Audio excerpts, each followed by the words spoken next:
So Metamorphosis is a doujin that has become basically a meme at this point for how infamous it is.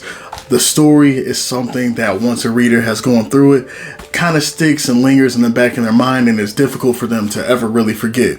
So what I want to do is explore with you today this manga that currently lives in infamy, explore what it is that makes it so memorable, why it sticks in people's brain the way that it does, and then talk about what makes the story important. So without further ado, let's jump into Metamorphosis.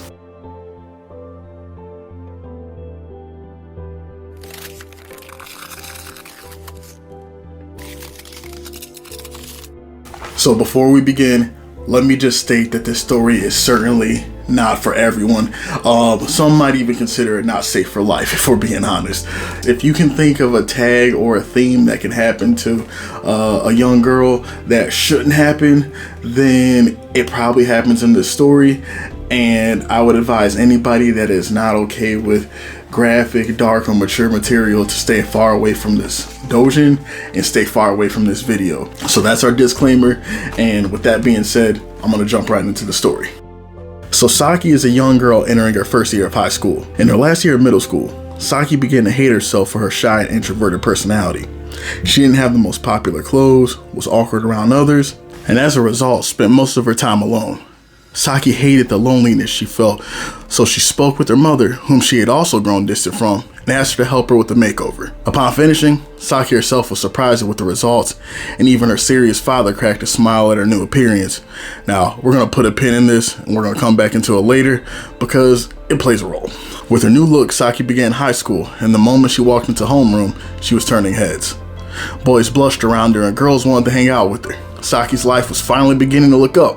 But one fateful day, Saki goes to the store where she runs into a grown man who begins flirting with her. Saki was completely caught off guard. To her knowledge, she had never been flirted with before, especially by an older, handsome guy like the one she was currently talking to. The man invites Saki to karaoke, to which she shyly agrees. Things escalate quickly as the man places his hand on Saki's leg and kisses her. Saki's first ever kiss. And shortly after this, the man says how he notices how tense she is and gives Saki a pill to help her calm down, telling her how common this is and how it'll make her feel better. Saki, feeling the social pressure and not wanting to disappoint her new romantic interest, once again agrees and quickly begins to experience sensations in her body completely foreign, but dangerously euphoric. While in this stupor, Saki has her first adult encounter. When things are through, the man reveals to Saki that his name is Hayato, and the two enter into a relationship that will change the course of her life forever. Saki's new friend group introduces Saki to a way of making money through going on dates with older men on an app that's become popular. Saki follows the advice of her friends and joins the site, and after a series of quickly escalating events, Saki spends the night with an old man, feeling a combination of disgust towards herself mixed with satisfaction and validation that someone found her pretty and wanted her as much as the old man did. Through compensated dating, Saki is able to afford new clothes, go on trips with friends, and immerse herself fully into her newly minted popularity. As you may have guessed though, Saki's life is currently built on a house of cards that must inevitably come tumbling down. Eventually, word gets out about Saki's dating excursions after school, and some classmates blackmail Saki into doing them favors, and in return, they won't expose her dates with these old men. Also during this time, Saki's father begins to notice how Saki is maturing, enters her room one night while he is drunk, and takes advantage of her. Yeah, her own dad. And this doesn't just happen once, but on a regular basis. Then, one day, after Saki comes home after a particularly demoralizing day at school, she is greeted at her front door with a slap in the face by her mother, whom assaults Saki further, and tells her that she knows she has been having encounters with her father and can't believe she would seduce her dad and manipulate him into doing this. Saki's mother refuses to listen to Saki's side of the story and kicks her out of the house, leaving her with no safe place to go in the world besides the arms of the man she considers her lover, Hayato. From this point, Saki's descent into true rock bottom begins even more rapidly. Due to a combination of love for Hayato and youthful naivete, Saki agrees to work with Hayato on paying off his debt to his dealer. In order to do this, Saki is forced to make money the only way she knows how, with the use of her body. Despite the circumstances and treatment by the men she engages with, a piece of Saki enjoys her encounters with these men because without realizing it, she has come to associate physical intimacy with true love and affection. Saki also begins getting introduced to harder and harder drugs during this period and begins to develop a dependence on them to feel normal. One day while working, Saki encounters the old man she had her first compensated date with. The man immediately identifies both the physical and mental changes in Saki, tells her he's not interested in a ran-through, non-innocent girl. He throws her a few bucks out of pity and begins to leave, when Saki begins begging him to stay. The old man requires Saki to humiliate herself and beg for his company before he agrees to bed her again. Saki's addiction has now gotten to desperate levels, and she has begun to take substances as payment in lieu of money. One day, Saki returns to Hayato penniless. While beating her, he checks her purse and sees drugs instead of cash, calls her a junkie, and kicks her out after all Saki has done for him. Saki now has no support system and no home. While out getting high in the park one evening, she's assaulted by two unwashed and disease-ridden homeless men, and after they have their way with her, they take her to their home. After attempting to give her a meal, she throws up, revealing she is pregnant again. And side note, Saki terminated her pregnancy earlier in the manga due to Hayato's wishes and felt guilty about this ever since. This time, however, Saki intends to keep her child, and we flash forward a number of months and see a very pregnant Saki using her body to make money still. During this meeting, Saki reveals that she is using substances and apologizes to her baby for being weak.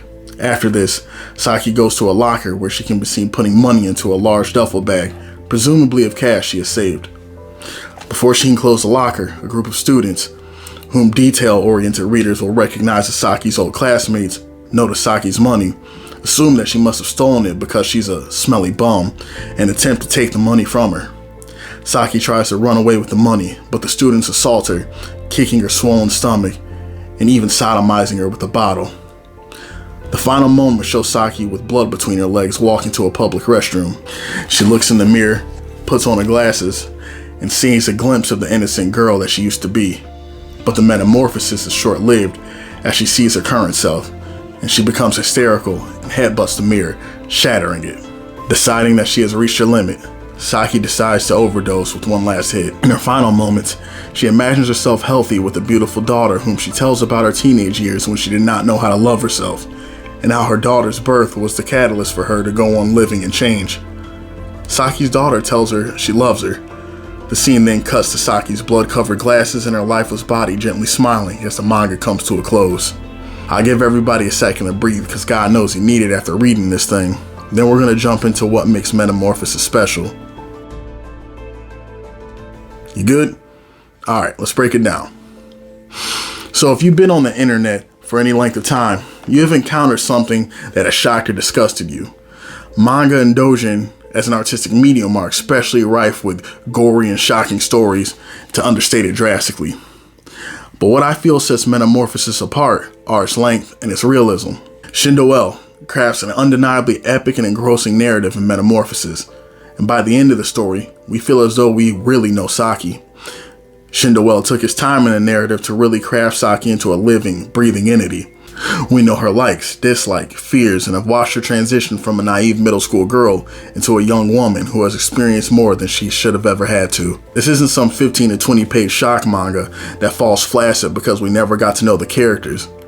Metamorphosis has garnered its reputation because it has found a way to captivate readers and engross them enough to feel disturbed by Saki's loss. The second thing Metamorphosis does is assault the reader's senses with stark realism. I've seen other creators talk about Metamorphosis and call its depictions of Saki's predicament cartoonish and unrealistic, especially the situation with Saki's father. And I'm here to state to these people that unfortunately, Saki's situation is much more common than any of us would or should be comfortable with. In a previous life, I was a therapist for adults and adolescents with substance use issues and crossed paths with a woman who was literally assaulted by every significant male figure in her life, including her grandfather, father, and brothers. This resulted in the woman becoming hypersexual and associating violence and non-consensual intimacy with true love and affection. I was also impressed with Metamorphosis' depiction of addiction. One of the most striking scenes in the manga to me was when Saki was presented with the choice of being paid in money or substances. Saki's mind tells her repeatedly to take the money, take the money. Her brain is literally pleading with her to take the cash. But when the story cuts back to real life, her hand reaches for a fix. This is the reality of addiction. Your mind knows it's wrong and that you're better off without your particular poison, but your body just can't help itself. Your brain has quite literally been hijacked by the addiction and your priorities completely shift. What's up, guys? Coming at you from the editor's bay. I just wanted to add a quick addendum to the video and talk about how ShindoL's background also played a large role in making Metamorphosis as special as it is. So from the research that I've done, ShindoL was in the States, right? He was born in America, and he spent a lot of time in the US. And I think that ShindoL's experience with the West, America, Western culture really lent itself well to adding Metamorphosis some authenticity. A lot of anime and manga that we see come from a place of fiction, right? Like, it's just these fantastical stories or these outrageous situations that couldn't possibly happen, or you can tell that the writer is writing them from secondhand experience and things that they never really saw or went through themselves. And I think that ShindoL's experience in America and him seeing these sorts of situations happen to women, and this is what he talks about, right? He talks about Metamorphosis being specifically written from his experience of seeing young women, young girls enter into these situations with addiction, coming across the wrong people, and then spiraling out of control.